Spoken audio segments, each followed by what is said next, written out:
Okay, Greg, it's 10-2 in the books. None of us had it.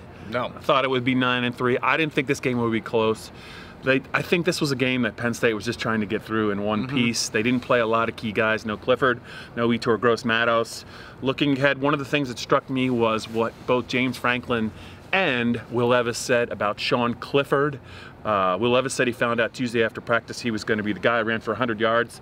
Not quite there with the passing game. Showed some good legs, but it just Greg, listening to them, it sounds like Sean Clifford was a little more banged up than people realize, and they are treating him very specifically. James said he didn't want to go into it. Will Levis said he didn't want to go into it. But I don't think Sean Clifford was 90%.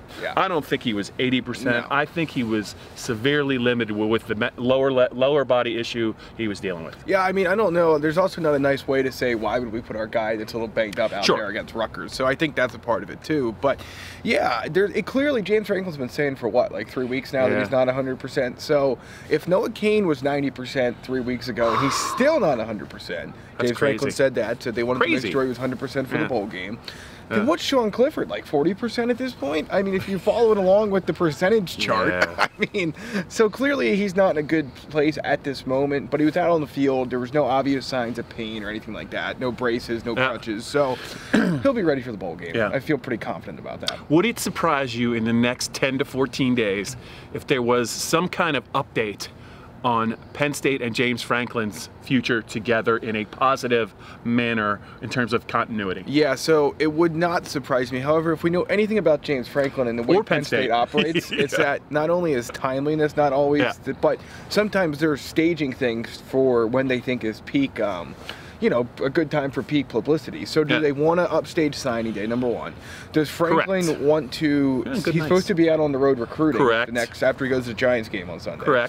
Does he want to spend time that because once you do that, you're going to be fielding calls from national reporters, you're going to be expected to have a press conference of some sort to discuss this. So he's not going to want to take time off the road. So for all of those reasons. Is this like a silent verbal almost? I think it is, it's kind of like a silent verbal. It is exactly like that, Okay. So I would expect it's more likely this comes out either right after signing day, Bob, before they have their bowl news conference, or he mentioned that they're having recruits in town, or I'm sorry, Michael Hazel said they're having recruits in town 2 weeks from now for the official visit weekend.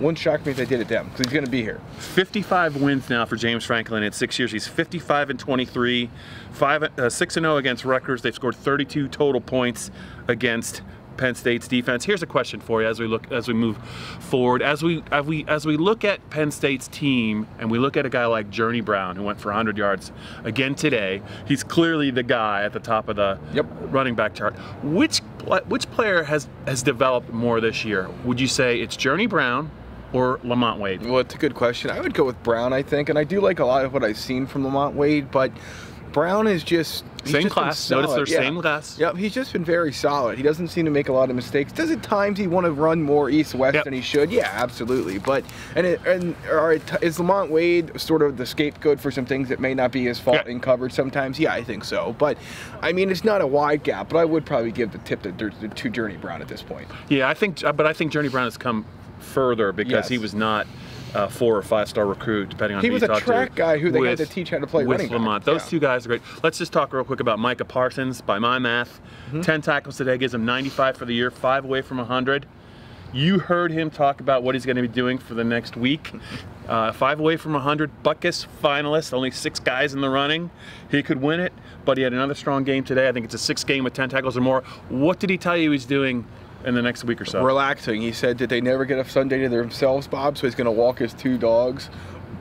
Brute is the name of the dog now, not Brutus, so that should be noted. And I forget Simba. Simba, that's it. Yes, you got it. I told you to remember. How do you forget Simba the Lion King? Yeah, there's a lot going on these days. But yeah, I mean, he's obviously, all these guys are going to take some time, relax, focus on school, and go from there. So. Do you have anything else? I mean, did you get the flowers for Patty for senior day? Or was I supposed to do that? I got him a nice little boutonniere. We've talked for about 41 minutes. I think poor Patty would like to probably get out of here and enjoy his senior weekend.